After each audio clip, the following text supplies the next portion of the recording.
This is Dan Lawson with the Alliance for American Manufacturing. Today I'm in Mexico, Maine, and I'm interviewing Susan Byam. Susan runs the Grandpa Food Pantry here in Mexico, Maine. We're going to talk about what she has seen happening in the area with the mill layoffs. Susan, could you state your name, and could you tell me a little bit about the Grandpa Food Pantry? My name is Susan Byam, and the Grandpa Food Pantry was started about 25 years ago. The Grandpa is an acronym for Greater Rumford Area Ministers and Priests Association. It's supported by area churches other than ours. It's housed here at the Mexico Congregational Church, known as the Green Church, but other churches in the area help supply us and support us. We have some of our volunteers from these other churches also. Now, Susan, have you seen with the recent layoffs at the mill, have you seen an increase in usage of the food pantry? There have been months when our numbers have been almost double what they were the year before for that particular month. And I believe that probably it is caused from layoffs. We've had families come in that we have never seen before.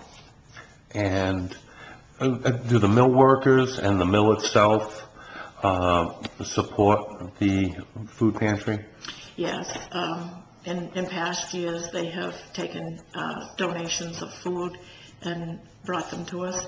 This year, this past Christmas time, they did 15 baskets, which they had called and said that they had 5 they were going to bring us. When it actually happened, they had 15, and they ended up with, I believe, around 50 for the whole area, for the food pantries too. And they had everything in them, and they were brought, all the supplies that were in them were donated by the mill workers themselves, and they put them up in the boxes, divided them up into boxes for us to give out. It was a huge effort on their part, and it was very, very helpful. One of the things that they stipulated was that they didn't care who they went to, but they would prefer if it were people that had been laid off or displaced, and I tried to make sure that that's who got them. Oh, that's very good. Now, Susan, the food pantry, it receives money from United Way, and I've been told that that's that the mill here, the workers donate 7 to 9% of the total take for the county-wide United Way fund. If all of a sudden the mill had shut down or had an extended layoff, that money wasn't coming in, what would be the effect to the food pantry? It would be huge. Because every penny counts, and a lot of our food we buy at the Good Shepherd Food Bank. We get the surplus foods that are donated from like stores or whatever. We get those for 13 cents a pound, so every dollar helps. We can probably buy,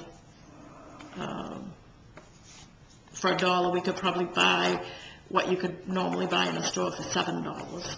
So that makes a huge difference to us.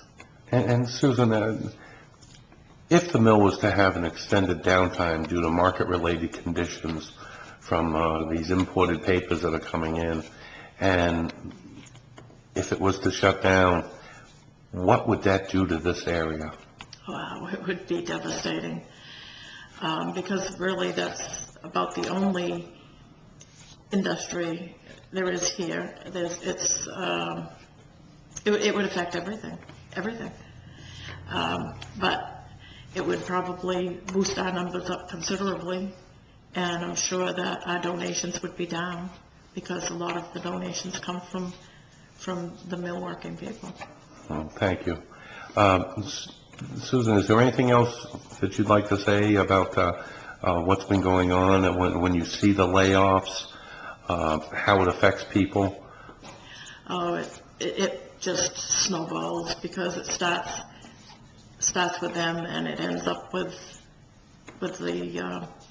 the poorest of the poor in town, because actually a lot of them are displaced from their homes because the apartment buildings, some of them have been foreclosed on. It goes right down the line, right down the line. Well, Susan, I really want to thank you for your time today, and I just hope the Grandpa Food Pantry just keeps going, and Well, I hope we're able to keep supplying you with the good quality food that you need to help the community. thank you. We're doing our best. Thank you.